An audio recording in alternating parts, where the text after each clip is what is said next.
These are 23 AFL records that will never be broken. Most teams that are losing at three-quarter time, no matter the margin, usually end up losing the game. And that's why Brisbane's insane 45-point three-quarter time comeback in 1995 deserves a spot in this video. The Bears had trailed at every change against the Hawks. But everything changed when Hawthorn coach Peter Knights infamously moved his team into the shade to protect them from the hot Queensland sun. This completely backfired. The Bears dominated the fourth quarter, slamming through 9 goals to 1 to win by 7 points at the final siren. A 20-year-old Michael Voss led the comeback, starring with 24 disposals and 3 goals. Luckily for Brisbane, this round 16 game turned the club's entire season around, with it sparking their incredible climb from 14th to 8th on the ladder. Only one team this century has overcome a 40-point deficit at such a late point in the game: North Melbourne. It was Glenn Archer's 250th game, and whichever team won was going to go higher on the ladder. The Roos trailed by exactly 40. Sav Rocker then kicked 3 out of North's 9 final term goals to seal the narrow 6-point win. At the moment, Collingwood would have to be the most likely to break this record, considering the speed with which they moved the ball. Up until 2017, there were only 3 players who had won the Norm Smith medal twice. The first was Hawthorn captain and defender Gary Ayres in 1986 and 1988. Second was Crows Hall of Famer Andrew McLeod in their back-to-back 1997 and 1998 premierships. And third was Luke Hodge. But after Dustin Martin won his first Norm Smith in 2017, all it would take was a Hawthorn-like dominant period from Richmond for him to win another one. And that's exactly what happened. Against GWS in 2019, his 4 goals and 22 disposals were enough to beat out Hooley for the award. So when the Tigers made the 2020 grand final against Geelong, Dusty had the chance to make it 3 from 3. Once again, he kicked 4 goals and picked up 21 disposals to earn an indisputably well-deserved third Norm Smith. I'd say Christian Petrarca has to be the most likely to equal or beat Martin's record, as he already has 1 Norm Smith, but the odds of this happening are incredibly low. Melbourne would pretty much have to win a three-peat. This next record might not be impossible to beat, but I can't see it happening in the next few years. In Gary Ablett Jr.'s second season with the Suns in 2012, there was 1 game against Collingwood in which he played out of his mind. Ablett racked up 53 disposals, popping up left, right and centre at the MCG for the quick handball from a teammate, or just simply winning it himself. It is helpful when you're the first player everyone in Gold Coast looks for when they're in trouble. Although Gold Coast lost by over 80 points, Ablett had set a new disposal record. Well, he tied it. 23 years earlier, Swans 2-time Brownlow medalist Greg Williams had actually set the record, but there was always going to be a day when this record would be broken. In 2018, Tom Mitchell earned himself 54 disposals against the Pies. In the same year, he won the Brownlow. Mitchell has also had 2 other 50 disposal games throughout his career, making him one of the best when it comes to high disposal games. Lachie Neale had the opportunity to break the record in 2019, but fell just 4 disposals short.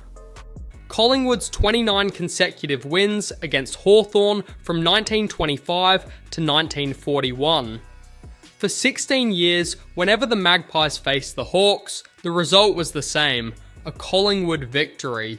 This streak began when Hawthorn joined the VFL in 1925 and continued through Collingwood's golden era, which included their famous 4 consecutive premierships from 1927 to 1930. Collingwood were the league's powerhouse during this period, boasting stars like Gordon Coventry and Sid Coventry, while Hawthorn struggled to find their footing as a new club. Since then, the modern AFL has been structured to prevent long-term dominance by any one team over another. The draft and salary cap ensure that struggling clubs can rebuild quickly, making it almost impossible for one team to sustain a 29-game winning streak against another. This was a different era of footy, where the gap between great and bad teams was much bigger. Fred Fanning's 18 goals in a single game. This remarkable feat came in 1947 during the last game of his career as Melbourne faced St Kilda. Fanning's performance was a goal-kicking masterclass, with the full forward dominating his opponents and writing his name into the history books. Since then, no player has managed to surpass or even equal Fanning's astonishing tally. While there have been a few close calls, none have quite reached the same heights. Jason Dunstall came closest in 1992, kicking an incredible 17 goals against Richmond in a performance that proved him as one of the game's greatest forwards. And of course, Lance Franklin's 13-goal haul in 2012 against North Melbourne was one of the great individual goal-kicking performances of the modern era. Even these legendary performances, however, fell short of Fanning's remarkable 18-goal game. Why? Well, the modern AFL places favours team success and sharing the scoring over an individual kicking 10+ goals. This has made it impossible for one player to dominate the scoreboard to this great of an extent. Defensive strategies have also evolved significantly since Fanning's time. Modern defenders are faster, more skilled, and worst case, if nothing works, you can double team the troubling player. Combine this with the faster pace of the game and shorter quarters in recent seasons, and it's clear why no one has come close to Fanning's legendary record. Essendon and Carlton's 16 premierships, the most in VFL, AFL history. These two clubs have dominated the league across multiple eras, with Essendon's triumphs spanning from the 1890s to 2000 and Carlton's from the early 20th century to 1995. Recent dynasties like Hawthorn in the early 2010s and Richmond in the late 2010s are still several flags behind Essendon and Carlton's tally, even with how dominant they were. The record for biggest comeback in AFL history was set in 1999, when the Hawks kicked 16 of the last 19 goals in a match against the Saints, to come back from 63 points down and secure a 13-point victory. But just 2 years later, that seemingly impossible record was broken. Essendon were a much better team than North Melbourne in 2001, having gone nearly undefeated the previous season. Somehow, the Kangaroos managed to dominate the opening quarter, scoring 12 goals to 2. The scores were 73-15 at the first break. 10 minutes into the second quarter, that 58-point lead was up to 69. Then, out of nowhere, everything changed. An onslaught of 10 Bombers goals in the second quarter cut the margin to 21. Eventually, in the fourth quarter, Essendon hit the lead, thanks to an amazing performance from Matthew Lloyd on the day, bagging 9 goals. Essendon won the match by 12 points, 171 to 159. Recently, in 2015, the Bulldogs were in such great form that they were outright favourites for their match against St Kilda. These odds were increased when they kicked their way to a 49-point halftime lead. Jake Stringer opened the third term scoring, and all seemed good and well for the Dogs. But out of nowhere, the Saints piled on 7 unanswered goals, cutting the margin down to just 12 points at the final break. After kicking 12 of the last 14 goals, Tom Hickey put them in front before Jack Billings kicked the sealer. It would take a miracle to beat the 69-point record.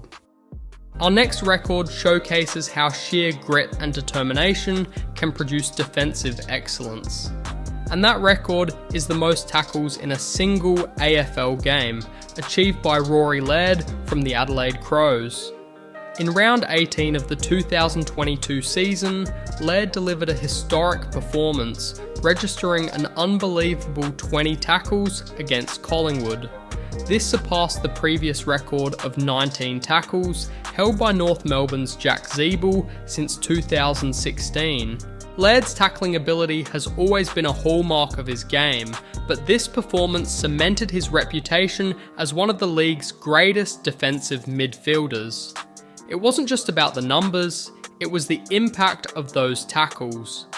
Every time Collingwood tried to move the ball, Laird was there, applying pressure, forcing turnovers, and disrupting their attacking flow. This record is going to be so difficult to break. Rory Laird's 20 tackle game wasn't just a record, it was a masterclass in how to be a defensive midfielder. This record, set against one of the AFL's strongest teams, will stand as a benchmark for great defensive excellence for years to come. Let's turn to a record that no team wants to own. Melbourne's 190-point loss to Fitzroy in 1979, the most lopsided game in AFL history. On that day, Fitzroy was unstoppable, piling on 238 points, while Melbourne could only manage 48. This match wasn't just a loss, it was a demolition. The Lions' attack clicked perfectly, with goals flooding in from all over the ground.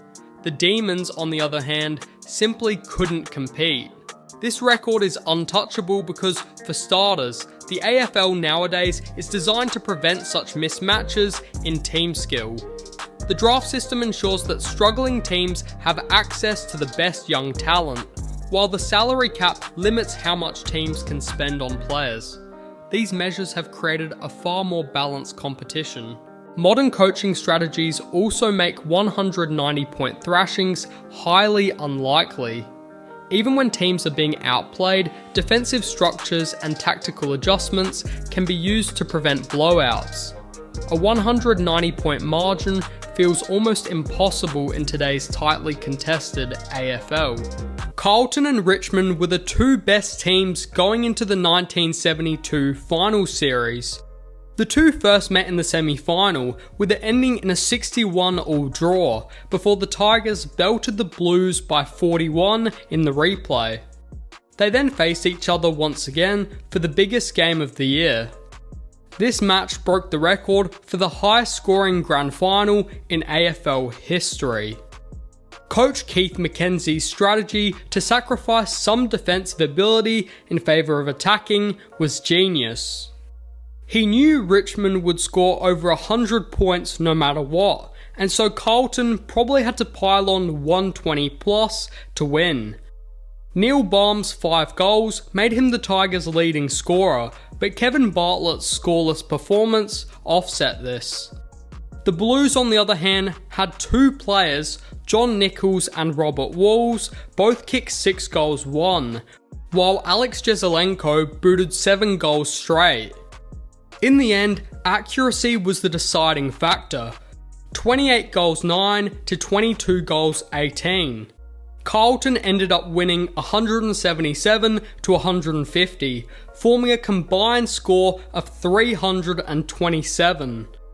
The closest teams to beating this record were the Hawks and the Cats in what's widely considered the greatest grand final of all time in 1989. Gary Ablett Sr. single-handedly kept Geelong in it with 9 goals won, while Jason Dunstall and Gary Buckenara shared the scoring with 4 each. Both teams kicked 21 goals, but Hawthorn had 18 behinds to Geelong's 12 to win 144 to 138. This combined score of 282 didn't even scrape past 300 points, ensuring that the 1972 record will stand for a considerable amount of time. Jim Stynes is a name carved into AFL history. He's not known just for his incredible skill and durability, but also for his Brownlow medal win in 1991. From 1987 to 1998, Stynes played 244 consecutive games, a wild streak that remains the stuff of legends. Stein's story is even more remarkable when you consider his AFL journey. Born in Ireland, he grew up playing Gaelic football before transitioning to Australian rules football and playing for the Melbourne Demons. Steins didn't just adapt, he thrived, becoming one of the greatest ruckmen of all time. But what makes this record so unbreakable is the sheer physicality of the game. AFL players today face increased running demands, harder hits, and more frequent collisions, all of which take a toll on the body. Clubs now have advanced medical teams monitoring every aspect of a player's health, and rest or load management weeks are common for players to avoid injury. Steins, on the other hand, played through countless injuries, including famously finishing a game with broken ribs. In today's game, he wouldn't have even been allowed on the field in those conditions. His 244 game streak isn't just a record, it's a symbol of toughness, grit, and an era where players simply didn't quit. Geelong made history against the Brisbane Bears in 1992, kicking 37 goals to beat the Bears 239-75. And their score was the highest the AFL had ever seen.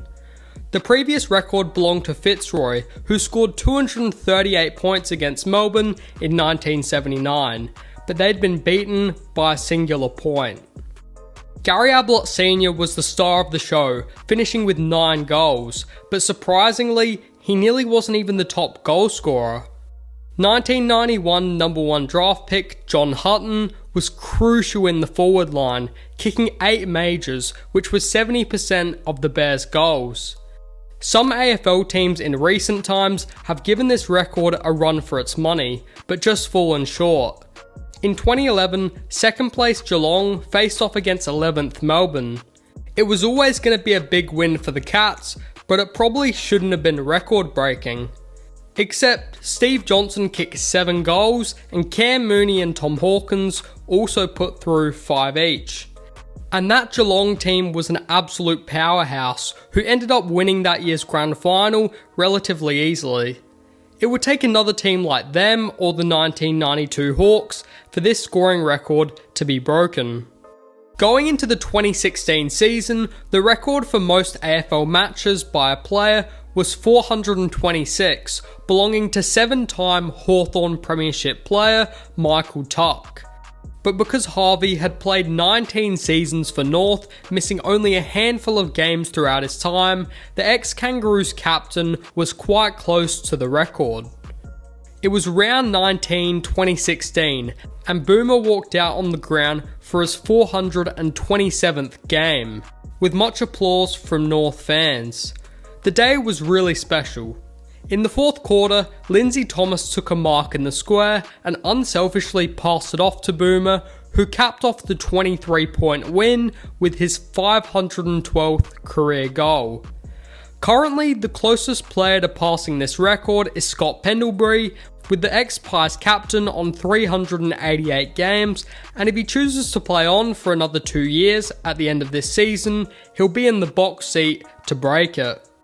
Winning the Brownlow medal is the ultimate individual honour in the AFL, and 3 players have managed to do it not once, not twice, but 3 times.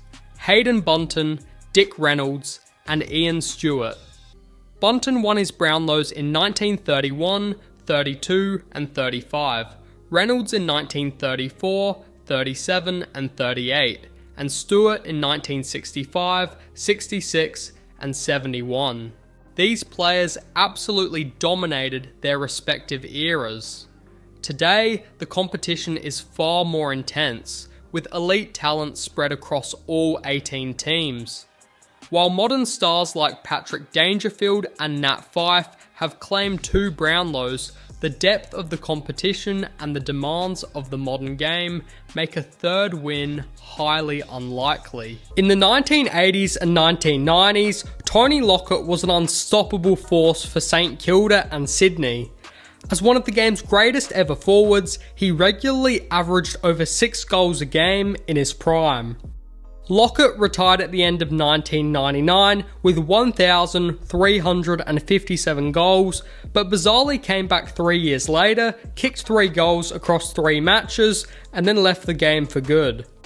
In recent times, Buddy Franklin has been the closest to breaking the record, reaching the 1,000 goal milestone in early 2022. But he couldn't do it, retiring in mid-2023, falling 294 goals short. Nobody has kicked 100 goals in a season in 16 years since Buddy did it in 2008. Jeremy Cameron is the most on track for the record out of any current players, with 598 goals at the age of 31. Maybe if he plays till he's 45 years old, he might just beat the record. As far as I could find, no AFL team has ever gone 0-6 to start the season and come back to make the top 8 and secure a spot in the finals, except the 2017 Sydney Swans team. After making the 2016 Grand Final as favourites and losing in a shock upset, you expected the Swans to burst out of the gates in 2017, but that didn't happen. First, a shock 28-point loss to Port Adelaide. Then, a not so out of the ordinary 23-point loss to the Bulldogs. But when Sydney endured their 6th loss in a row against Carlton, the team with the lowest percentage in the competition, something snapped. They belted Brisbane by 54 points the next week, before going on an insane winning streak of 14 wins and only 2 losses. Both of these were 6-point losses against Hawthorn. A 65-point obliteration of Essendon in the elimination final saw them reach the semi-final against Geelong. But everything went wrong, as Patrick Dangerfield dominated up forward with 4 goals and Buddy Franklin somehow went goalless. The 59-point loss was a heartbreaking end to the season. Imagine if they'd done the impossible and won a premiership. Tom Hafey, who led his teams to the finals for an incredible 11 consecutive seasons from 1967 to 1977. This remarkable run began with Richmond, where Hafey transformed the Tigers into a powerhouse, guiding them to 4 premierships in 1967, 69, 73, and 74. Hafey's coaching wasn't just about tactics, it was about inspiring his players to give everything for the jumper. Known for his intense fitness training and straightforward approach, Hafey demanded excellence, and his players delivered. After leaving Richmond, Hafey continued his final streak with Collingwood, where he led the Magpies to multiple grand finals, and later with Sydney, where he revitalised the struggling Swans. In today's AFL, the fact that coaching careers are shorter and there's more intense scrutiny from club boards, fans, and the media makes this even more difficult. Coaches are often kicked after just a few poor seasons, making it near impossible to build a streak of pure success like Hafey's. Add to this the AFL's draft system and salary cap, which makes teams more even, and it's clear that Hafey's achievement belongs to a very different era of footy. In round 6, 2011, the Gold Coast Suns had the single worst quarter any AFL club will probably ever have. The team only scored a single point, while Essendon, their opponents, went on to kick 15 goals for a first quarter score of 94 points to 1. The Bombers were winning every single centre clearance, banging it forward and scoring in seconds, while maintaining their insanely high accuracy. Kyle Reimers led all goal kickers on the ground, with 3 in the first, finishing the game with 8 goals. Gary Ablett Jr. produced Gold Coast's only score of the quarter, having his shot on the run touched on the line. No Suns player kicked more than 2 goals in the end, with Essendon winning 197 to 58, the highest score Gold Coast has ever conceded, for a winning margin of 139 points. It was also the Suns' biggest loss, but that record was later broken in their 150-point loss to Geelong in round 20 of that same season. Over 100 years ago, in 1899, second place Geelong faced bottom of the ladder St Kilda at Corio Oval. The Saints had an abysmal percentage of 28. The Cats' score of 162 was never going to be beaten by the Saints. Jim McShane became the first VFL player to ever kick 10 or more goals, with 11 majors. What was St Kilda's score? A single point. And because the league didn't record stats for behinds back then, we don't even know who saved the Saints from going scoreless. Or maybe it was a rush behind. There's no chance that this record ever gets broken. Across his incredible 426 game career, Tuck was a pivotal part of 7 premiership teams, an achievement that would be near impossible in today's AFL. Tuck's premierships came in 1976, 1978, 1983, 1986, 1988, 1989 and 1991, spanning 2 decades and multiple generations of teammates. He played under iconic coaches like John Kennedy Sr. and Alan Jeans, adapting his game as the team evolved.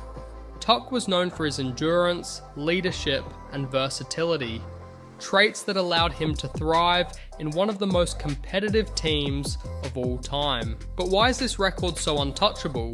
The AFL's introduction of the salary cap and national draft in the 1980s revolutionised the competition, making it far more difficult for teams to sustain dynasties. The days of a single club dominating for decades are long gone, as was seen with Hawthorn's struggles in recent years after their own premiership streak from 2013 to 2015. Additionally, players today rarely have careers as long as Tuck's. With the increased speed and physicality of modern AFL, injuries and wear and tear mean that most careers peak at 10 to 12 years. Tuck's 20-season career and 7 flags are a reminder of eras of team dominance that we may not experience for quite some time. It's hard to imagine any player, no matter how lucky and talented, getting close to this record. Stephen Silvagni, also known as SOS, is one of the greatest defenders in AFL history, and his record as the most times selected as fullback of the year proves why. Playing for Carlton, Silvagni consistently shut down the league's best forwards with his combination of skill, strength, and footy smarts. Whether it was taking intercept marks or winning one-on-one contests, Silvagni was the ultimate fullback, earning him All-Australian honours multiple times. In today's game, defenders are more versatile, often rotating between key positions or playing as intercept markers, which makes it harder to consistently dominate in one role. Across his very short 98-game career, Coleman somehow kicked 537 goals, averaging 5.48 majors per game. But it was in his debut match against Hawthorn in 1949 where the real magic happened. Coleman booted 12 goals, the most in any player's first game at the time, and that record, unsurprisingly, still stands to this day. The closest a player's come to it in recent times was Warren Ralph in 1984 with 9 goals, which would end up being his highest scoring game of his entire career. Tony Locker only had 2 in his first, while Buddy Franklin went goalless against Sydney in 2005. Next, we turn to one of the most breathtaking individual performances in AFL history, Gary Ablett Sr.'s 27-goal haul during the 1989 Finals Series. Known as God by Geelong fans, Ablett's brilliance was on full display that year as he tore through opposition defences with his trademark athleticism, skill, and dead-eye accuracy. In that final series, Ablett kicked goals from everywhere, marks, snaps, and set shots, all while carrying Geelong on his back. His performance in the grand final is the stuff of legends. 9 goals against Hawthorn, earning him the Norm Smith medal, even though Geelong ultimately lost the game. This record won't be beaten because modern AFL games are far more team-oriented now, with scoring spread across multiple players rather than relying on one dominant forward. Defensive systems are also more advanced, making it much harder for a single player to dominate like Ablett did. Even modern greats like Lance Franklin, Josh Kennedy, and Tom Hawkins haven't come close to matching Ablett's record. His 1989 campaign was a perfect storm of individual brilliance, opportunity, and the high-scoring nature of footy at the time.